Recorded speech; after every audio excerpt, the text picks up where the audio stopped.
வணக்கம் நண்பர்களே. தமிழ் புத்தாண்டு பலன்கள். இந்த தமிழ் வருடத்தினுடைய பெயர் பராபவ ஆண்டு அப்படின்னு சொல்லுவாங்க. இதை பிராபவ அப்படின்னு சொல்லுவாங்க. பொதுவாக இந்த ஆண்டில் அரசாங்க ரீதியான மாற்றங்கள் அதிகமாக இருக்கும் அப்படின்னு சொல்லப்படுது. அதனால் இந்த தமிழ் வருடத்தினுடைய மேஜர் சேஞ்சஸே அப்படின்னு பார்த்தோம்னா அது இந்த அரசாங்கம் அரசியல் ரீதியான மாற்றங்கள் அப்படிங்கிறது தான் இருக்கும். அண்ட் மற்ற எல்லா விஷயங்களுமே பார்த்திங்கன்னா ஒரு நியூட்ரல் பாயிண்டில் தான் இருக்கும். அதாவது நாட்டு நடப்புகள் சம்மந்தப்பட்ட விஷயங்களில் பெரிய அளவில் வளர்ச்சி அப்படிங்கிறதும் இருக்காது, பெரிய அளவில் வீழ்ச்சி அப்படிங்கிறதும் இருக்காது. எல்லாமே ஒரு ரொம்பவுமே நார்மலாக இருக்கக்கூடிய விஷயங்களாக தான் இருக்கும். அண்ட் இயற்கை பேரிடர்கள் அப்படிங்கிறதும் கூட ரொம்ப பெரிய அளவில் இருக்காது. அங்கங்கே சின்ன சின்ன விஷயங்களை மேம்போக்காக அப்படியே பஞ்சபூதங்கள் காட்டிட்டு போகும் அப்படின்னு சொல்லப்படுது. தவிர இந்த தீவிரவாதம் அப்படின்னு சொல்லக்கூடிய விஷயங்கள், அது சார்ந்த அசம்பாவிதங்கள் அப்படிங்கிறதும் அங்கங்கே கொஞ்சம் தலை தூக்கும் அப்படின்னு சொல்லப்படுது. அதே போல் சின்ன சின்ன விபத்துகள் அப்படிங்கிறது அதிகமாக இருக்கும் அப்படின்னு சொல்லப்படுது. அதாவது பரவலாக நாடு முழுவதுமே பார்த்திங்கன்னா ஏதோ ஒரு இடங்களில் சின்ன சின்ன ஆக்சிடென்ட்ஸ், விபத்து அப்படிங்கிறது தொடர்ந்து நடந்துக்கிட்டே இருக்கும் அப்படிங்கிற மாதிரி சொல்லப்படுது. அதாவது சுருக்கமாக என்ன சொல்ல வராங்கன்னா, இந்த வருடத்தினுடைய அமைப்பே சிறு துளி பெருவெள்ளம் அப்படிங்கிற மாதிரி தான் இருக்கும். ஸோ அதை ஜஸ்ட்டாக ஒரு துளி மட்டும்தான் நம்ம கவனிக்கிறோம் அப்படிங்கும்போது அது பெருசாக நமக்கு இம்பேக்ட் எதுவும் கொடுக்காது, அவ்வளோதானே அப்படின்னு அசால்ட்டாக கடந்து போயிடுவோம். ஆனால் எல்லாத்தையும் ஒன்று இணைச்சி பார்க்கும்போது தான் அதனுடைய பாதிப்புகள் எந்த அளவுக்கு இருக்குது அப்படிங்கிறதே தெரிய வரும். பட் எப்போவுமே இந்த மாதிரியான விஷயங்கள் ஆரம்பத்திலே கணிக்க முடியாது. முடிஞ்சதுக்கப்புறம் தான் அதனோட ரிசல்ட் எப்படி இருக்குது அப்படிங்கிறது தெரிய வரும். ஏன்னா நல்லதோ கெட்டதோ சின்ன சின்ன விஷயங்கள் அப்படிங்கும்பொழுது யாரும் பெருசாக எதையும் கண்டுக்க மாட்டோம். அது மனிதர்களுடைய இயல்பு தான். இந்த வருடத்தினுடைய மொத்த அமைப்புமே அப்படி தான் இருக்கும். சின்ன சின்ன இம்பேக்டாக அது கொடுத்துக்கிட்டு இருக்கும், யாரையும் எதையும் கண்டுக்க மாட்டாங்க அப்படிங்கிற மாதிரி இருக்குது. அதுலேயும் குறிப்பாக இது நடுத்தர மக்கள், சராசரியான மக்களுடைய வாழ்க்கையில் பெருசாக இம்பேக்டை கொடுக்காது. சின்ன சின்ன விளைவுகளை, நல்லது கெட்டது கலந்த விளைவுகளை கொடுத்துக்கிட்டு இருக்கும். அதிகாரம் படைத்தவர்கள், பணபலம் படைத்தவர்கள், பெரிய பெரிய ஆட்கள் கூட தான் இது பெரிய அளவில் ஒரு மாற்றத்தை கொண்டு வரும் அப்படிங்கிறது சொல்லப்படுது. அதனால் இந்த பராபவ தமிழ் வருடத்தை பொறுத்த வரைக்கும் சராசரியான மக்களுடைய நிலை, வாழ்க்கை அப்படிங்கிறதெல்லாம் நடுத்தர நிலைகளில் பரவாயில்லன்னு சொல்லக்கூடிய நிலைகளாக தான் பார்க்கப்படுது. ஸோ சின்ன சின்ன அசம்பாவிதங்கள் அப்படிங்கிறதெல்லாம் நம்ம கொஞ்சம் கேர்ஃபுல்லாக இருந்துக்க வேண்டியது தான். ஆனால் பெரிய பெரிய ஆட்களுக்கு, சாம்ராஜ்யம் வைத்து நடத்தக்கூடியவங்களுக்கெல்லாம் இது பெரிய அளவு ஒரு மாற்றத்தை கொண்டு வரும். அவங்க கொஞ்சம் சுதாரிச்சிருக்க வேண்டியது அவசியமாக இருக்கும். அது தவிர இந்த வருடத்தில் பார்த்தோம்னா இந்த எஜுகேஷனல் சம்பந்தப்பட்ட விஷயங்கள் மற்றும் அசட் ரீதியான விஷயங்கள், தவிர விவசாயம் சார்ந்த விஷயங்கள், இதெல்லாமே பார்த்திங்கன்னா ஒரு நல்ல வளர்ச்சி நிலையும் சீரான நிலையும் கொண்டு வரும் அப்படின்னு சொல்லப்படுது. அதாவது வாழ்க்கையில் எதுவுமே சீராக இருந்தது அப்படின்னா தான் நல்லது. ரொம்ப ஓவராக போயிடுச்சுனாலும் பிரச்சனை தான், ரொம்ப கம்மியாயிட்டாலும் பிரச்சனை தான். அப்போ இந்த 3 விஷயங்களுக்குள்ள இது வரைக்கும் எதெல்லாம் ரொம்ப ஓவராக போயிருக்கோ அதெல்லாம் கம்மி பண்ணி கரெக்டான நிலைக்கு கொண்டு வரும். ரொம்ப கீழ் மட்டத்தில், அடிமட்டத்தில் காணாமல் போன விஷயங்கள்லாம் திரும்பவும் வளர்ச்சியை கொண்டுட்டு நடுநிலைக்கு கொண்டு நிறுத்தும். ஒரு சீரான நிலைகளுக்கு இந்த 3 விஷயங்களும் கொண்டு சேர்க்கும். அண்ட் இதனால் மக்களுக்கு பயன்கள் அப்படிங்கிறதும் அதிகமாக இருக்கும். ஸோ இந்த தமிழ் வருடத்தை பொறுத்த வரைக்கும் இந்த பொதுவான பலன்கள் அப்படிங்கிறது இப்படி தான் இருக்கும். இனி உங்களுடைய ராசிக்கு என்ன மாதிரியான மாற்றங்கள் இருக்குது அப்படிங்கிறத பற்றி பார்க்கலாம். இந்த வீடியோ உங்களுக்கு பிடிச்சிருந்ததுன்னா லைக் பண்ணுங்கள், மற்றவங்களுக்கு ஷேர் பண்ணுங்கள். சேனலை சப்ஸ்கிரைப் பண்ணாதவங்க சப்ஸ்கிரைப் பண்ணிக்கோங்க. மிதுனம் ராசி. பராபவ தமிழ் வருடத்தை பொறுத்த வரைக்கும் மிதுன ராசிக்கு இந்த காலகட்டங்கள் ஒரு ஓகேஷான காலமாக இருக்குன்னு சொல்லலாம். ஏன்னா மிதுன ராசியை பொறுத்த வரைக்கும் தொடர்ந்து நிறைய தடை தாமதங்கள் அப்படிங்கிறது வந்துக்கிட்டே இருக்குது. அதற்கு நிறைய பல்வேறு காரணங்கள் சொல்லலாம். பட் பொதுவாகவே ராசியினுடைய அமைப்பின்படி இப்போதைக்கு மிதுனத்தினுடைய நிலை அப்படித்தான் இருக்குது. தொடர்ந்து நிறைய அலைச்சல் தரக்கூடிய விஷயங்கள், தடை தாமதங்கள், தேவையில்லாத விரோதங்கள் அப்படிங்கிறத அவங்க பார்த்துக்கிட்டு வர்றாங்க. அதாவது தலையும் புரியலை வாலும் புரியலைன்னு சொல்லுவாங்க. கிட்டத்தட்ட அந்த மாதிரி தான். ஏன் எதுக்கு எப்படிங்கிறதே புரியாது. ஆனால் எந்த ஒரு காரியத்தை செய்தாலும், எந்த ஒரு காரியத்தில் இறங்கினாலும், எதை முயற்சி பண்ணினாலும் அதில் ஏகப்பட்ட பிரச்சனைகள் புதுசு புதுசாக முளைச்சிக்கிட்டே இருக்குது. ஸோ மிதுனம் ரொம்பவுமே ஸ்ட்ரகிள் ஆகிறது இந்த விஷயங்களில் தான். அவங்களால முடிஞ்ச அளவுக்கு எஃபர்ட் கொடுத்துட்டு தான் இருக்காங்க. பட் இருந்தாலும் ஜானேர்னா முளைச்சதுக்குங்கிற கதை தான் போய்கிட்டு இருக்குது. ஸோ இந்த நிலைகள் இந்த பராபவ தமிழ் வருடத்தில் ஒரு மாற்றங்கள், ஒரு நல்ல மாற்றங்கள் கொடுக்கக்கூடிய நிலைகள் இருக்குது. ஸோ இந்த வருடத்தை பொறுத்த வரைக்கும் பெரிய அளவில் அலைச்சல்கள் இருக்கும், நிறைய தடை தாமதங்கள் இருக்கும் அப்படின்னு சொல்கிறதுக்கெலாம் இல்லை. குறிப்பாக மிதுனத்தை பொறுத்த வரைக்கும் தட்டிப்போன காரியங்கள் மீண்டும் நடைபெறுவதற்கான காலகட்டமாக இது அமையும்.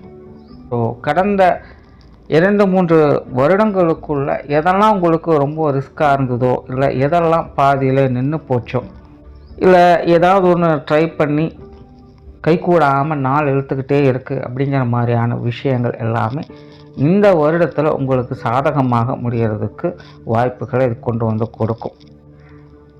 கண்டிப்பாக மிதுனத்தை பொறுத்த வரைக்கும் ராசி நிலையின்படி பெரிய மாற்றங்கள் அப்படின்னு சொல்கிறதுக்கு இல்லை. ஆனால் ஆல்ரெடி இருக்கக்கூடிய விஷயங்கள் பெட்டராகிட்டு வரும். அதனால் மிதுனத்தை பொறுத்த வரைக்கும் எதிலும் அகலக்கால் வைக்காதீங்க. இருக்கிற விஷயங்களை சிறப்பாக செஞ்சுட்டு வந்தாலே அதுவே பெரிய விஷயம்தான். குறிப்பாக மிதுனத்தை பொறுத்த வரைக்கும் இந்த காலகட்டங்களில் நல்ல பேச்சாற்றல் என்பது அதிகரிக்கும். பொதுவாகவே மிதுனம் அப்படின்னாலே அது பேச்சுக்கு பேர் போன ஒரு ராசி தான். இவங்கள மாதிரி சாமர்த்தியமாக பேச முடியாது, இடம் பொருள் ஏவலேருந்து செயல்படவும் முடியாது. ஸோ இயற்கையாகவே பேச்சில் நல்ல திறமை வாய்ந்தவங்களாக இருப்பாங்க. அது இந்த வருடத்தில் முழுமையாக பிரதிபலிக்கும்.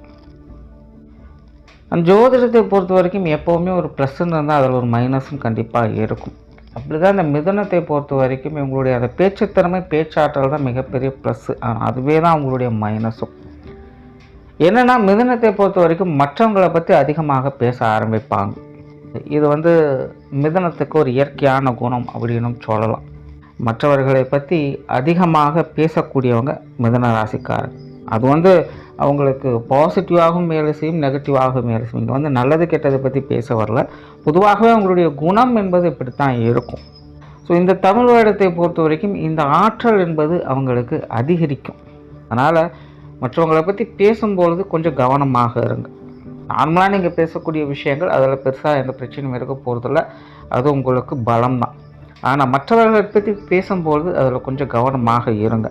நீங்கள் யதார்த்தமாக பேசுவீங்க, அது மற்றவங்களுக்கு வேறு மாதிரி தான் தெரியும். ஸோ இந்த விஷயங்களை நீங்கள் கொஞ்சம் கரெக்ட் பண்ணிட்டீங்கனாலே இந்த கான்ட்ரவர்சியான விஷயங்களை இந்த வருஷம் தவிர்த்துக்கலாம். மிதுனத்தை பொறுத்த வரைக்கும் இந்த வருடம் கெரியர் பேஸ்டான விஷயங்கள் கொஞ்சம் சாதகமான நிலைகளாக இருக்கும். நிறைய பேருக்கு புதிய வேலை வாய்ப்புகள் போன்ற விஷயங்கள் கிடைக்க ஆரம்பிக்கும். சுயதொழில் செய்கிறவங்களுக்கும் கொஞ்சம் சாதகமான வருடமாகவே இருக்குது. ஸோ தொழில் வேலை உத்தியோகமாக மிதுன ராசிக்காரங்களுக்கு ஒரு சிறப்பான காலகட்டமாக இருக்கும். வெளியூர் மற்றும் வெளிநாடு சம்பந்தப்பட்ட விஷயங்கள் கூட அவங்களுக்கு நல்ல முறையில் கை கொடுத்துட்டு வரும்னு சொல்லலாம். குறிப்பாக சமீப காலத்தில் இந்த கெரியர் ரிலேட்டடான விஷயங்கள் மிதுனத்தை பொறுத்த வரைக்கும் ரொம்பவுமே ஸ்ட்ரகிள் ஆகக்கூடிய விஷயங்கள் தான். அதாவது மிதுனத்தை பொறுத்த வரைக்கும் ஒரு சாதாரண வேலை செய்யக்கூடியவங்களாக இருந்தாலும் சரி, இல்லை பெரிய பெரிய உயர் பதவிகளில் இருக்கக்கூடியவங்களாக இருந்தாலும் சரி, இந்த ஜீவனம் அப்படின்னு வரும்பொழுது அது ஒரு போராட்ட வாழ்க்கையை தான் அவங்களுக்கு கொடுத்துக்கிட்டு இருக்குது. அதனால் சமீப காலத்தில் உங்களுடைய ஜீவன ரீதியாக நிறைய போராட்டங்களை அவங்க தொடர்ந்து பார்த்துக்கிட்டு தான் வர்றாங்க. ஸோ அந்த நிலைகள் அப்படிங்கிறது இந்த தமிழ் வருடத்தில் ஒரு மாற்றத்தை கொண்டு வரும். சிலருக்கு பதவி உயர்வுகள் இல்லைன்னா அங்கீகாரங்கள் போன்ற விஷயங்களை கூட கிடைக்கப்பட்டு வருவாங்க. உங்களுக்குன்னு சில பொறுப்புகள் கட்டாயமாக ஒதுக்கப்படும். அதில் திறமையை காட்டக்கூடிய அமைப்புகள்லாம் இருக்கும். பட் மிதுனத்தை பொறுத்த வரைக்கும் ஸ்டில் கொஞ்சம் போராட நிலை தான் இருக்குது. ஸோ உங்களுடைய ஜீவனத்துக்காக நீங்கள் கொஞ்சம் மெனக்கிட வேண்டியதாக தான் இருக்கும். பட் என்ன உழைப்பு வீண் போகலை அப்படிங்கிற ஒரு நிறைவு நிலையை பார்க்க முடியும். கஷ்டப்பட்டாலும் அதுக்கேற்ற பலன் உண்டு அப்படிங்கிறதுல திருப்தியாக இருக்கலாம். ஸோ அப்படி உங்களுடைய தொழில் வேலை உத்தியோகம் சம்பந்தப்பட்ட விஷயங்கள் இந்த வருடம் ஒரு நல்ல மாற்றத்தை கொண்டு வந்து சேர்க்கும். பொருளாதாரம் சம்பந்தப்பட்ட விஷயங்கள் மிதுனத்தை பொறுத்த வரைக்கும் இது ஒரு நல்ல மாற்றத்தை கொடுக்கக்கூடிய வருடமாகவே இருக்குது. கண்டிப்பாக மிதுன ராசிக்காரங்களுக்கு சேமிப்புகள் உயரக்கூடிய ஒரு காலகட்டமாகவே இருக்கும். ஏதோ ஒரு வகையில் உங்களுக்கான பண வரவுகள், பொருள் வரவுகள் திருப்தியாகவே இருந்துக்கிட்டு இருக்கும். கடன் சுமைகள் குறைய ஆரம்பிக்கும். இந்த கொடுக்கல் வாங்கல் விஷயங்கள் இதெல்லாமே உங்களுக்கு சாதகமாகவே இருக்கும். ஸோ பொருளாதார நிலைகள் ஒரு நல்ல முன்னேற்றத்தை பார்க்கக்கூடிய காலகட்டமாக இது உங்களுக்கு மாறும். பொதுவாக மிதுன ராசிக்காரர்கள் இந்த விஷயங்களில் கொஞ்சம் கை தேர்ந்தவர்கள் அப்படின்னு சொல்லலாம். அதாவது எப்படிப்பட்ட சூழ்நிலைகளையும் அவங்களுக்கான அந்த பொருளாதார தேவைகளை அவங்க ஈட்டுக்கொண்டே தான் இருப்பாங்க. அதில் எப்போவுமே அவங்களுக்கு ஒரு தனித்திறமை என்பது உண்டு. அந்த விஷயங்களை இந்த வருடத்தில் இவங்களால் முழுமையாக பார்க்க முடியும். அதனால் மிதுனத்தை பொறுத்த வரைக்கும் உங்களுடைய பொருளாதார நிலைமையை பற்றி பெருசாக கவலைப்பட வேண்டியது இருக்காது. குடும்ப வாழ்க்கை கிட்டத்தட்ட இந்த விஷயங்கள் உங்களுக்கு சாதகமான காலகட்டமாகவே இருக்குது. குடும்பத்துக்குள்ளே நிறைய சுப விசேஷங்கள் காரியங்களை பார்ப்பீங்க. குடும்ப தேவைகளை பூர்த்தி செய்வீங்க. குடும்பத்துக்காக பாடுபடக்கூடியவங்க மிதுன ராசிக்காரங்க. இயற்கையாகவே அவங்களுடைய குணம் என்பது அதுதான். என்ன நினைத்தாலும் தன்னுடைய குடும்பத்தை என்றைக்குமே விட்டு கொடுக்க மாட்டாங்க. கிட்டத்தட்ட அந்த விஷயங்களும் இந்த வருடம் அவங்களால முழுமையாக பார்க்க முடியும். ஸோ குடும்பத்துக்காக யாராவது பாடப்படக்கூடிய நிலை என்பதற்கும் குடும்ப தேவைகளை எல்லா வகையிலுமே பூர்த்தி செஞ்சுட்டு வருவீங்க. குடும்ப விஷயங்கள் காரியங்களும் உங்களுக்கு சாதகமாகவே வந்துட்டோம். குடும்ப உறவுகளுக்குள்ளேயுமே ஒரு இணக்கமான சூழ்நிலைகளை பார்த்துட்டு வரலாம். திருமண அமைப்புகள், புத்திரபாக்கிய அமைப்புகள் இதெல்லாம் பார்த்திங்கன்னா கொஞ்சம் அலைச்சல் தரக்கூடிய விஷயங்களாக இருக்கும். பட்டும் படாமலும் நடக்கக்கூடிய விஷயங்களாக இருக்கும். இது சார்ந்த விஷயங்களில் அவசரப்படாதீங்க, நிதானித்து செயல்படுங்க, நன்மை உண்டு. கணவன் மனைவி உறவுகள், குழந்தைகள் சம்பந்தப்பட்ட விஷயங்கள் இதெல்லாமே ஒரு அளவான நிலைகளை வேலை செய்யும். கிட்டத்தட்ட கடமையச்சு பலனை எதிர்பாராது அப்படிங்கிற மாதிரி தான் இருக்கும். ரொம்பவுமே சாத்வீக நிலைகளில் உங்களுடைய உறவுமுறைகளை பார்க்கலாம். மாணவர்களுக்கு கல்வி மற்றும் வித்தை சார்ந்த விஷயங்கள் இந்த வருடம் ஓரளவுக்கு பரவாயில்லலாம். அதாவது மோசமான நிலைகள் இல்லை, எதையும் சமாளிக்கக்கூடிய விஷயங்கள் இருக்குது. கல்வி வித்தைகளுக்கான திடீர் அதிர்ஷ்ட யோக வாய்ப்புகளை பெறக்கூடிய நிலைகளும் உண்டு. ஸோ அதனால் மாணவர்கள் முயற்சியை மட்டும் கைவிடாதீங்க. பெரும்பாலும் உங்களுக்கு நல்ல பலன்கள் தான் இருந்துக்கிட்டே இருக்குது. அண்ட் பிரயாண ரீதியான விஷயங்கள், ஆன்மீகம் சம்பந்தப்பட்ட விஷயங்களில் ஈடுபாடுகள் அதிகரிக்கவே கூடும். பொதுவாக மிதுன ராசிக்காரங்களுக்கு இந்த விஷயங்கள் சமீப காலத்தில் கொஞ்சம் அதிகமாகிட்டு தான் இருக்கும். நிறைய பேருக்கு இந்த தொலைதூர பிரயாணங்கள் அப்படிங்கிறது தவிர்க்க முடியாததாகவே இருக்கும். அதே போல் ஆன்மீக ரீதியான விஷயங்கள் காரியங்களில் ஒரு விதமான ஈடுபாடுகளை அவங்க காட்டிட்டு வருவாங்க. இந்த மாதிரியான விஷயங்கள் காரியங்களும் ஒரு சாதகமான நிலைகளும் மன திருப்தி பெறக்கூடிய நிலைகளும் பார்த்துட்டு வரக்கூடிய அமைப்புகள் உண்டு. சொத்து சுகங்கள், வாகன ரீதியான விஷயங்களும் இந்த வருடம் உங்களுக்கு ஒரு சாதகமான அமைப்புகள் சொல்லலாம். அதாவது சொத்து சுகங்கள் வகையில் இந்த கொடுக்கல் வாங்கல் விஷயங்கள் கொஞ்சம் சாதகமாக இருக்கும். குறிப்பாக இந்த பூர்வீக சொத்துக்கள் வகையில் கைமாற்றல்கள் போன்ற விஷயங்களை பார்த்துக்கிட்டு வருவாங்க. இதெல்லாம் உங்களுக்கு ஒரு சாதகமான நிலைகளை கொடுத்துக்கிட்டு வரும். ஸோ ஓவராலாக இந்த பராபவ தமிழ் வருடம் மிதுன ராசியை பொறுத்த வரைக்கும் உங்களுடைய வாழ்க்கையில் முன்னேற்றங்களை பெறக்கூடிய ஆண்டு அப்படின்னு சொல்ல முடியாது. ஆனால் ஒரு நல்ல மாற்றத்தை பெறக்கூடிய ஆண்டாக நிச்சயமாக இருக்கும். அதனால் மிதுன ராசியை பொறுத்த வரைக்கும் எதுவாக இருந்தாலும் ரொம்ப பெரிய அகலக்கால் வைக்காதீங்க. சிம்பிளாக இருந்தாலும் பெஸ்ட்டாக இருக்கக்கூடிய விஷயங்கள் உங்களுக்கு நல்ல பலன்களை கொடுத்துட்டு வரும். நன்றி, வணக்கம், வாழ்க வளமுடன்.